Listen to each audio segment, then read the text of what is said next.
Sir, I want to get to the next topic regarding, related to what you said about the younger generations. And I know that you're an expert in digital journalism.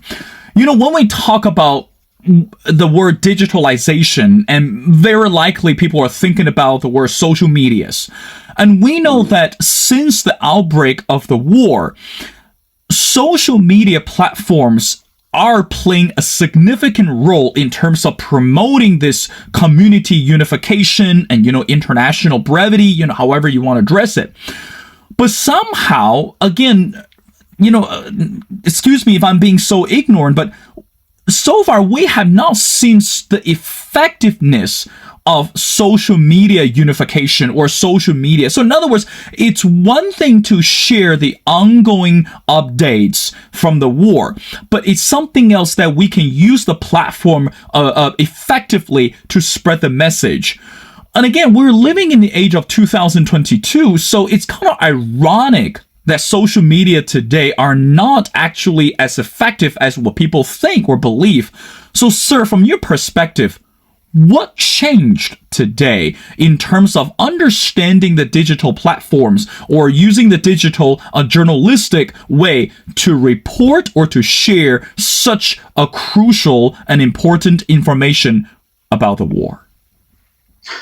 I think there was a kind of a lot of optimism when social media first became huge around the late 2000s and early, when the Arab Spring happened, and people thought, well, this is some kind of a tool of emancipation, that it's allowing this kind of mobilization. It's going to bypass the strictures of authoritarianism. And, the problem with that was that we saw it very quickly, that it also became a tool of the reaction. It started being used for surveillance, identifying dissidents, and also sowing disinformation and creating all kinds of other ways. It was in fact constraining free speech, that the spread of bots, and which simulate that there's free expression, but except you have got these millions of bots or sock puppet accounts which are saying similar things, and they're kind of also skewing the public debate.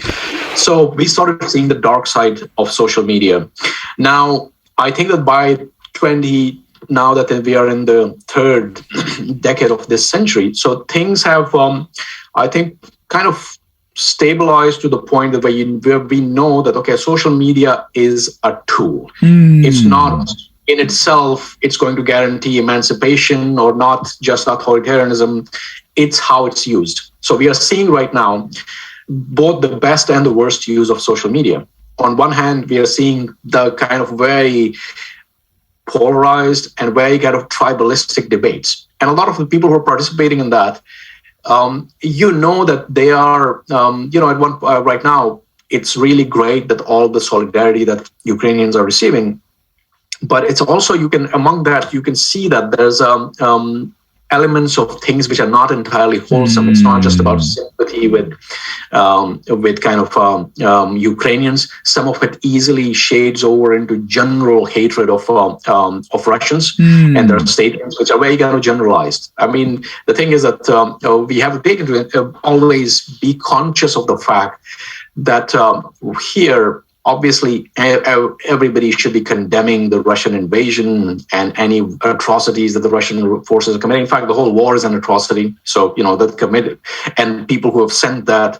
But also remember that there are dissidents in Russia who take enormous risks and to try to stand up to that regime, where it's not an easy thing to stand up to that regime. So let's appreciate that. I mean, it happens in other places too. Like, but China is an example that we have. On one hand, when over the past few years, we started getting all these based on this increasing, especially ever since the coronavirus thing happened.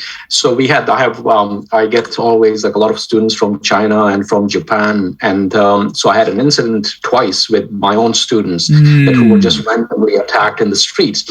And that is the thing that we do not want. And that's something that social media very easily enables by kind of appealing to people's worst prejudices. So the ability to discriminate somehow gets lost because of its nature of responding to your every impulse, and responding, and that very often means your worst impulses.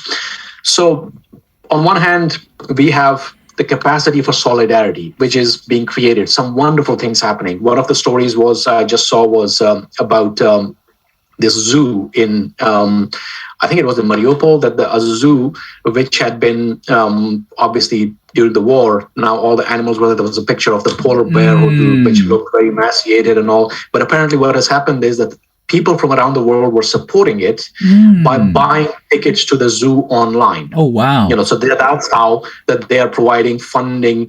There was another very good story about a woman who came up with somewhere in the Midwest, who came up with this idea that people were supporting Ukrainians by through just bookings on Airbnb, places they're not going to, but they're just so that's a way of supporting people over there, and that's being only enabled because of social media. So you do appreciate that it does good things. Same thing happened with counter propaganda. On one hand, we do know that there's so much propaganda which comes from every side. I mean, no side is free from it. The Russians have really kind of put enormous resources into it, so it's more organized. But that doesn't mean that Ukrainians also do not engage in propaganda, which it's a tool of war. So you expect that every warring party is going to do that. But the counter propaganda, people who then try to sift through all of that and find what is the truth. Social media has been a really useful tool for that. So you've got organizations like Bellingcat, and you've got organizations like the New York Times has a great visual investigations department. They do superb open source intelligence. Australia, ASPI, that they've got this organization, and there's especially a guy called Nathan Rooser. He's this young kid and who does have extraordinary work in terms of just using satellite imagery and other ways to. And there's also, I think he's a Dutch guy called, he uses the name Oryx, that who's keeping track of every, in Ukraine, that every weapon which has been captured or destroyed and everything by every side. So he's keeping track of the actual losses. So which is very interesting to compare it against the very exaggerated claims from both sides. So that gives you a kind of a baseline, accurate perspective that at least we know these are confirmed losses on these sides, and they show the real, extent of the war. So I think that social media has both that capacity, because right now every person in the world almost has got a phone in their hands with a camera. Right. But when something significant happens, there is at least one or two or three witnesses that who are capturing that thing on their phone. And as soon as it makes it onto social media, so then it allows people, even if they are far away, to be able to first validate that is this a actual, image unmanipulated. Secondly, to verify whether this thing actually happened. Sometimes by corroborating, okay, one witness saw it, but then somebody else who's present at the time also has witnessed the same thing, or it's been captured in another footage. So all these things are also creating an opportunity for better journalism. And in the past, we used to just rely on the claims, and sources can also manipulate you. But here, there's a potential for more accuracy in journalism too. Sir, I know you're very busy. I got two more questions before letting you go. Now, the next question, I want to go back to the article. That's something that you wrote.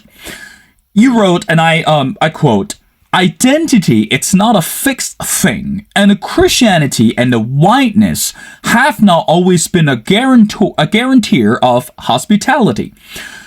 Let's talk about the word religion for a second. We always say when a war takes place, a lot of organizations, especially religious organizations, would love to send their love and send their humanitarian projects unto this place. Okay, so in other words, they were hoping that to use religion as the way to open up the doors, or they were hoping to use as the religion as the message to reunify the people locally. But sir, when you said that identity is not a fixed thing, and Christianity and the whiteness have always been the promise for hospitality, what do you mean by that? So in other words, how do we see the role of religion in terms of dealing with the war, or dealing with the, again, going back to this refugee crisis? Well, so as I was giving the example that if you saw what happened in Syria, on one hand, the fact was that, well, Syria had a Christian population. It had also other minorities. Like there are more kind of minority sects. In fact, it's led by a minority, the Christian government, and it's by this Alawite regime in Syria. And what happened is that even though most of the refugees were Muslims, so when they were displaced, it didn't necessarily guarantee that there are all these Muslim states who are eager to welcome them, or that they were treating them kindly. Some places did. Turkey, I think, deserves credit that they're hosting nearly 5 million refugees. So that they deserve credit. And I think the same thing happens with Christianity, that sometimes it becomes a question of identification. Right now, people are like, well, they're Christians like us, let's embrace them. And that is great. But what also happens is that once that welcome is somehow they feel has been, somebody has either overstayed their welcome or whatever.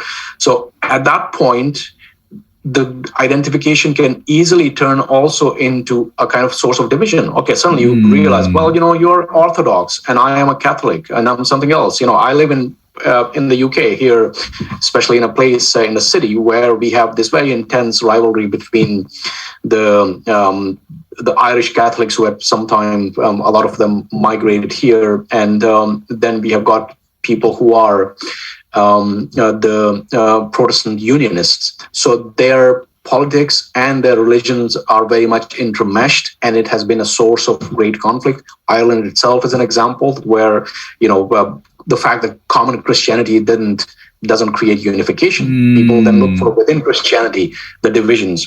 So I think that these, it's like I was saying with identity, that just the fact that you have similar color tone, it may sometimes make you feel sympathetic to somebody, but over time it can, depending on the circumstances, it can change. So to me, circumstances are far more critical in this respect than just the mere fact of people's appearance or even their beliefs, because even within beliefs, there's just so much room for division. Because you take any religion in the world, and within that you will find the subsects, you will find within those other deviations, and depending on the circumstances, people will either focus on what is common or focus on all those little places where there are divergences. So that's why I don't think that the common belief systems give protection always or guarantee that there's going to be, that there's going to be kindness.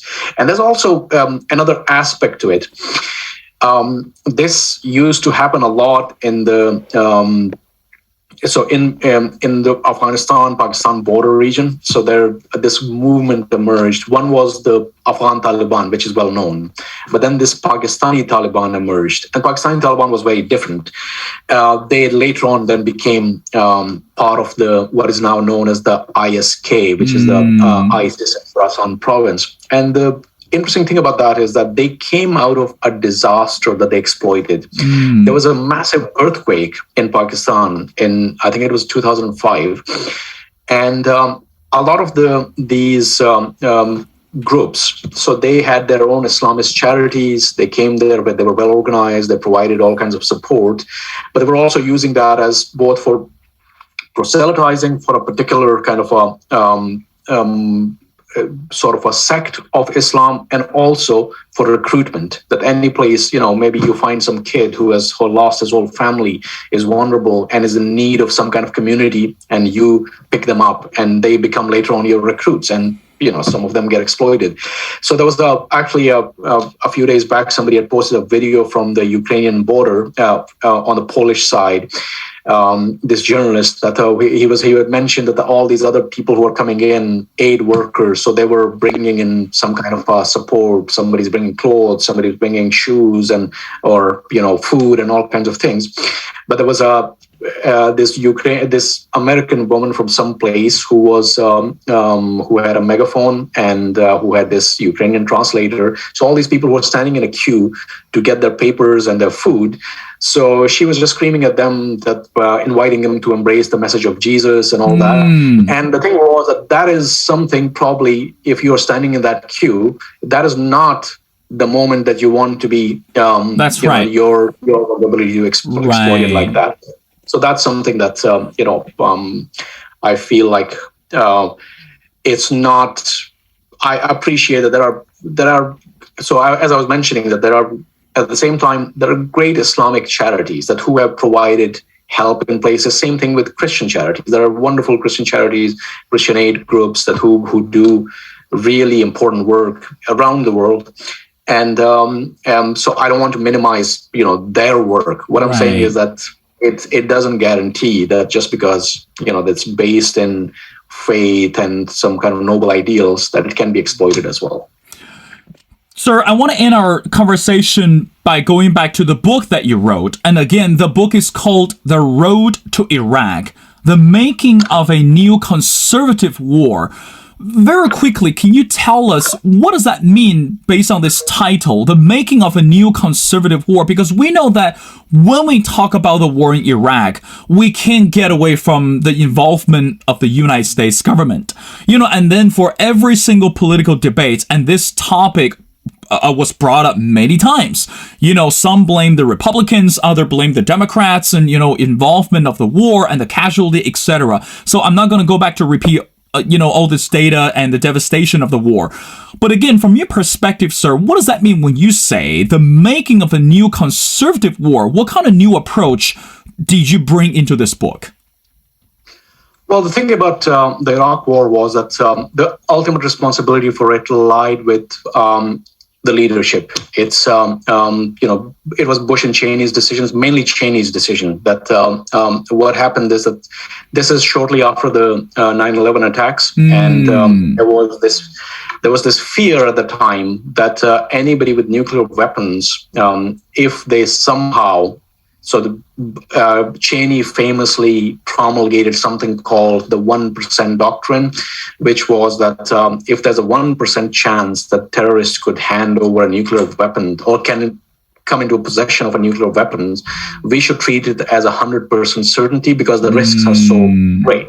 So because of that, the idea of the Iraq War for him was that you make an example of a country which is pursuing or which has even, doesn't matter if it's proven. So they knew in the administration that the case that may not be as strong as needed, but I think that there's a possibility that Iraq might do that. And it has, so they wanted to make an example of of Iraq as this state. If they, you set an example, you go in and destroy a country like that or a regime like that, and that way you set an example. Now, I think the reason why I call it a neoconservative war is that in terms of the support for the war, at the time, it was rather limited, actually, in terms of within the government. That within the government, there was a lot of skepticism in the Congress. There was a lot of skepticism among the intelligence agencies, a lot of skepticism in the military, and also in the State Department. So because of that, what happened is that Cheney's main support came from a group of neoconservatives. They're very tightly knit. And so what they were the enablers of the war. That if Cheney on his own, just because he wanted to do this, would not have been able to get away with it because it needed some semblance of intelligence to support the case. It needed people who can make the argument persuasively. And neoconservatives had an interesting history. They are unilateralists. They are very kind of, they have a more aggressive perspective in terms of the international affairs, but they also had something that gave them certain advantage in the 90s when the Balkans War was happening. So most of the realists and the military and these kind of isolationists, so they really opposed any U.S. actions in the Balkans. And for more than 3 years, so a whole genocide continued for a long time. But neoconservatives and liberal internationalists were the only ones who were pushing for some kind of humanitarian actions. And they made the case rather well. They made it very persuasively on good moral terms. And so what happened is that led to finally an intervention, and which ended a very horrific war. And so that was one success of neoconservatism. It gave them certain degree of credibility at the time. And in the case of Iraq War, many of them, they approached it in a similar way. They saw that there's this kind of a murderous regime, and it poses a threat to regional countries as well. And because of that, what they felt was that removal of Saddam Hussein would be a good thing, even though there was no. The reason why that was such a disaster was that, unlike in Bosnia or unlike in Syria, where there was a war and somebody could have easily ended it, in Iraq there was no war situation at the time. That's right. So US was introducing the conflict in there, and conflicts always have horrible consequences, and we saw that in Iraq. So that's where the neoconservatives were its most able advocates. They were also the enablers. But ultimately, the war, I think, it's the responsibility for the war lies with the decision makers. So it's Cheney and it's Bush who made that decision. Mainly, I would say that it was Cheney who did the persuading. So, but the neoconservatives were the ones who enabled the war. Well, Dr. Idris is a lecturer in digital journalism at the University of Stirling, and also he's a senior editor at Newlines Magazine, and he's studied and lectured in politics, philosophy, international relations, religion, media, film, and other cultural studies. And also, he's the author of the book, again entitled The Road to Iraq, The Making of a Neoconservative War. Dr. Idris. Can I apologies? Sure. Can I just add that? I would just add that I'm actually writing a book about Syria, which is more relevant to the topics we discussed. Oh, wow. So that will be coming out later this year. So probably that is something that I would be, that will be more relevant to your listeners when absolutely, sir. Again, this is very exciting. This is the bonus part. This is very exciting that, again, when you finish that book, or even before the book is about to publish, and we would love to have you back on the show. Let's talk about the country of Syria. Again, just put into perspective, this is not a country that only known to the Western Hemisphere, but this country has actually got the attention, or has been getting attention across the continent. So again, sir, we really appreciate your time, and we thank you so much for your insights, and we love to have you back on the show as soon as the book is finished. So